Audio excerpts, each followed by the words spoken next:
Order! Order! You are an incorrigible delinquent at times. Behave yourself, man! As we come on air, there's been confirmation the EU will begin legal action against the UK government within a matter of days. This time last week, you might remember, the UK moved unilaterally to extend a Brexit grace period that was meant to make the movement of goods from Great Britain to Northern Ireland simpler. They believed it would ease the threat of empty supermarket shelves, but by doing so, the EU claimed the UK had breached the Northern Ireland Protocol, a key part of the Brexit divorce bill. The Northern Ireland Secretary insisted today they'd done nothing unlawful. But the Irish government says this move, the second attempted breach in their eyes, proves the UK government cannot be trusted. And they're seeking support from Washington right now. The Biden administration have been staunch and vocal supporters of the Good Friday Agreement. So why does this keep happening? Is it a pragmatic response to a Brexit problem or part of a wider structural strategy of where to place that Irish border? Here's Nick Watt. A divided land with a troubled history, now at the heart of a quarrelsome relationship extending way beyond its shores. Tensions between the UK and the EU are being aggravated by the Northern Ireland Protocol, the most challenging part of the Brexit settlement. Questions: does the Secretary of State think that people in Northern Ireland are stupid? After the government announced unilateral action to soften the impact of the protocol. To avoid a hard border on the island of Ireland, the UK agreed that Northern Ireland would remain largely within the orbit of the EU. That meant a range of checks on goods travelling from Great Britain to Northern Ireland. The full implementation of those checks has been delayed unilaterally by the UK for 6 months. And this week, a leading Brexiteer in the Cabinet said new checks should only apply in limited circumstances. Well, the government always intended that it would be a light touch protocol to try and stop goods at risk getting into the Republic of Ireland and hence into the European Union single market. We never intended it as a means of stopping goods getting to Northern Ireland. Trying to take this one? Jacob Rees-Mogg also questioned a landmark statement by the UK in 1993 that it had no selfish strategic or economic interest in Northern Ireland. Those words helped persuade the IRA in secret contacts eventually to end its terror campaign. Somebody once said that the UK had no selfish interest in Northern Ireland. I dispute that. I think we have an interest in keeping our whole country together as a united kingdom. Today, Labour was granted an urgent Commons debate. The government said there would never be a border in the Irish Sea. Then they signed up to one. Then they pretended it didn't exist, but said that even if it did, sure, it will have no impact anyway. And now they're saying, well, actually, there is one, but we can just ignore it. Will the right honourable gentleman stop taking people for fools and start showing the responsible leadership required to sort this out? Well, I assume that if he would therefore support the moves we took last week and show leadership to deliver for the people of Northern Ireland, I would say to him we've been consistent that we wanted to deliver, and we have delivered, unfettered access to Northern Ireland businesses to the rest of the UK market. Northern Ireland was always going to be the most difficult aspect of any Brexit settlement. In a sense, it helped bring down Theresa May after she tried to avoid checks on the Irish Sea by forging a closer relationship for the whole of the UK with the EU.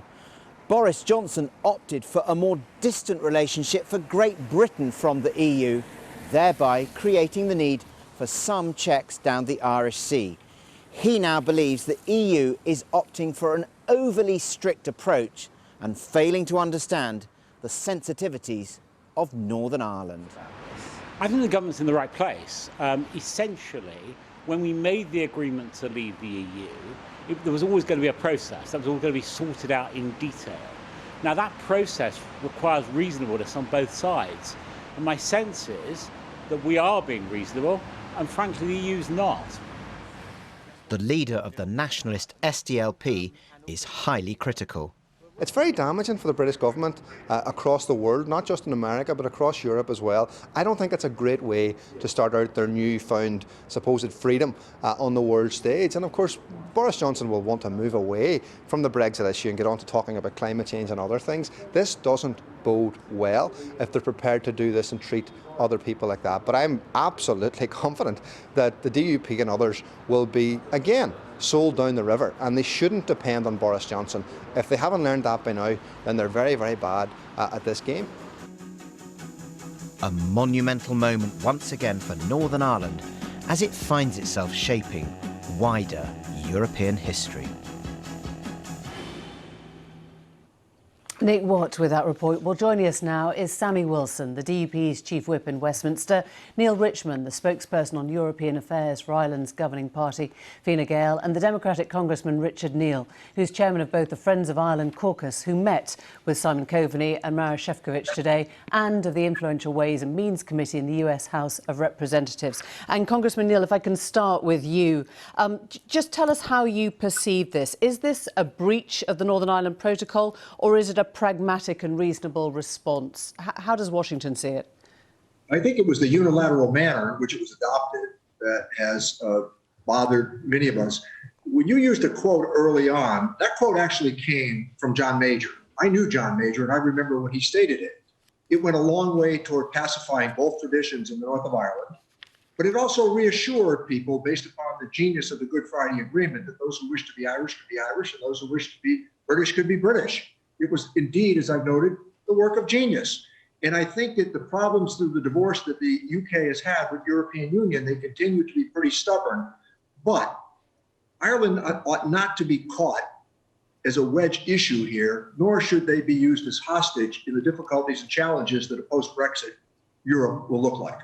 I guess the UK government would argue this is just light touch protocol trying to solve problems. Do you actually think it's undermining the Good Friday Agreement, this action? Fair enough, your description, but here's my suggestion.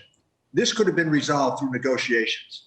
In talking with the European Union Commissioner and talking with with Simon Coveney, they both agreed this could be done through negotiations. There was no need to use the protocol in an effort to jeopardize the sensitivities that surround one of the most stubborn problems in the history of the Western world, the border in the north of Ireland. The Irish government have called the UK a partner that can no longer be relied on, no longer be trusted, and the UK is accused of breaking international law twice in 6 months. Does the government share the same concerns? Are you looking at the UK in a different light? That's not for me to suggest. I think that my position here has been, as George Mitchell's was in the past, suggesting that the Good Friday Agreement is one of the great achievements, again, in modern Western history, and understanding this, that America is a guarantor of that agreement. So fully expect us to take a vested interest and a long-term interest in the success of the Good Friday Accord. And I think this is a time for cooler heads to prevail, negotiations to get together, and try to find a way forward short of unilateral actions that seem to threaten the goodwill that has been established by the Good Friday Agreement. The people that negotiated the Good Friday Agreement, they need to be cheered on. They took enormous political risks in both the traditions in the North. And we should honor that based upon the agreement they came to. That's the sanctity of the Good Friday Agreement. Does this affect anything else that you're looking at? I mean, you'll know better than I do that we're looking for a free trade deal with America right now. Does this row impact that at all? I'm going to be talking with the Secretary, I hope, in the next couple of days, and I think we're going to have a discussion that will privately address some of those issues. But I want to see these negotiations just get back on an even keel. We all have a keen interest in making sure the Good Friday Agreement is honored. And we hear that, or there are early reports in one of the papers tomorrow that Brandon Lewis, the Northern Ireland Secretary, is looking to establish ties in Washington, something that would help with those negotiations. Can you shed any light on that? Well, he knows that I'm only too happy to be helpful. I've been helpful in the past. I've tried very hard to be an honest broker in these discussions. I think that we all should be celebrating what happened with the Good Friday Agreement. This is a never will happen moment. We all had a chance to participate in it and witness it. So I've been through, I don't know how many prime ministers, how many secretaries of state, and how many Irish prime ministers along the way, but we've been steadfast in our determination here in America to be an honest broker and a guarantor of one of the most successful dimensions to American foreign policy. the Good Friday Agreement. Thank you very much, Jonathan. I'm going to bring in Sammy Wilson now. Do you appreciate that position of needing an honest broker right now? Because it's a pretty sorry state of affairs when the EU is threatening legal action and the US is worrying about the future of the Good Friday Agreement. Well, I mean, I think, first of all, you're going to have an honest broker. They've got to understand what the problem is. And I must say, I was struck by the total lack of understanding of the Good Friday Agreement and the implications for the Good Friday Agreement from the protocol. Because, of course, the protocol, as David Trimble, who negotiated the Good Friday Agreement on behalf of unionists, has said, is rips up the Good Friday Agreement because, first of all, it removes the principle of consent, i.e. that the constitutional position of Northern Ireland cannot be changed without the consent of the people of Northern Ireland. And secondly, that issues such as those being dealt with the protocol must have community consent, cross-community consent. And the cross-community consent element of the Good Friday Agreement was actually removed for the specific purpose of ensuring that the protocol was not challenged here in Northern Ireland. Of course, it wouldn't have had unionists. Sammy, it's a bit rich, isn't it? You held the balance of power in Westminster in the UK for 2 years and you constantly voted against the one solution on the table that kept Northern Ireland in GB's orbit. So to turn round and say, you know, you don't like the next thing when it's your arguably political incompetence that got you here is extraordinary. Well, that's not right. Of course, we voted against Mrs May's deal because it did not, first of all, deliver Brexit. It would have kept the United Kingdom in the single market and in the customs union of the EU, which of course meant that we wouldn't have the economic and political independence that Brexit promised to deliver. And secondly, of course, Mrs May's deal actually was a far worse deal for Northern Ireland because it would have left Northern Ireland fully within But it doesn't solve the problem, which is where is that border? Clearly, you don't want that border in the Irish Sea, and I presume you don't want that border between the north and south. Where do you do the checks? How do you solve the problem? Well, first of all, the first thing you don't do is check goods which come from GB into Northern Ireland and don't go any further. And don't forget, we now have the most policed border in the whole of the EU between GB and Northern Ireland.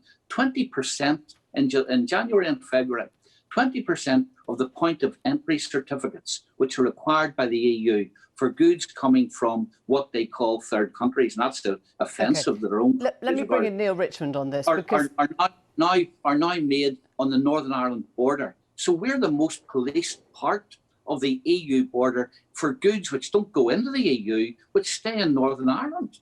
Neil Richmond, do you want to respond to that? Well, there's quite a lot to respond to. Let's remember that Sammy voted against this deal. He voted against Mrs May's deal, and his party was consistently against the Good Friday Agreement. The root of the problem here isn't the protocol. That's the solution. The problem is Brexit.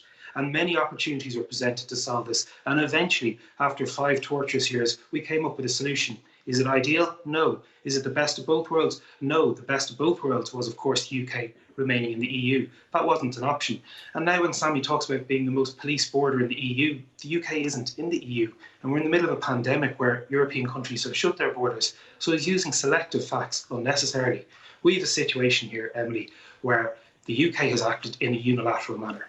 Unilateral action is never a solution. It is an untrustworthy action. Well, we have said consistently that we want to be the UK's best friends within the EU. We're working towards that aim, but they're certainly making it very difficult for us. Is the answer really to go straight to legal action? I mean, that's not diplomacy, it's a sign of failure. Well, this is the arbitrary mechanism that the protocol and indeed arrangements allowed for. It's the legal approach. It's not the unilateral approach. It's not the approach of the British government where they've sought to break international law, as you mentioned twice, but international law that this government voted on, this government negotiated, and was all done within the last couple of months. It's an absolutely farcical situation, and we in the Irish government have consistently worked with our European partners to deliver that level of flexibility and grace that many in Northern Ireland seek for, But unfortunately, Sammy and his colleagues have been dead set against this from the outset. They're trying to wreck it, and all they're doing is using inflammatory language like guerrilla warfare to make the situation worse. We can resolve this. We do need cool heads, but we also need the British government to actually meet their legal responsibilities. Sammy Wilson, can you respond to that? A lot of our viewers will remember that Northern Ireland voted to remain by 56%. Now, you don't want to go back over the last 5 years. We can't, change where we are now, but it doesn't sound like a solution where we've got to. First of all, we are part of the United Kingdom. The United Kingdom voted to leave the EU, and we are part of the United Kingdom and therefore entitled to leave along with the rest of the United Kingdom. But secondly, and let me just take Neil up on some of the points he has made. The Irish government have not been our friends or even attempted to be our friends in this. The Irish government know that trade between the biggest, our biggest economic partner has been severely disrupted, that the warnings are that once the grace period was over, that disruption would be magnified 10 times and that we would have huge problems. And indeed, that's the view of the people on the ground who have to do the inspections. And thirdly, that the protocol made it quite clear that where there was economic or societal damage to Northern Ireland from the protocol, that the UK government had the right to act unilaterally. And that's what they've done. And indeed, I've been very surprised that the UK government had not acted to protect this part of the United Kingdom, the economy of this part of the United Kingdom, and the citizens of this part of the United Kingdom, as well as the integrity of our own country. And I can tell you one thing, that had the same damage been done to the Irish Republic, then the Irish Republic would have been demanding that action be taken. Okay. And let me just ask, let me go back to Richard Neal, with your honest broker hat on, if we can. Where do you see the solution to this particular problem? I think there's considerable room here now for negotiation. I got the distinct impression with talking with Mauro Sekulic and with Simon Coveney today, they're open to suggestions of negotiation. Now, let me also say something. When we talk about not having a prosperous part of the UK in the north of Ireland, it was the violence that took place there for 30 years that kept international investment away.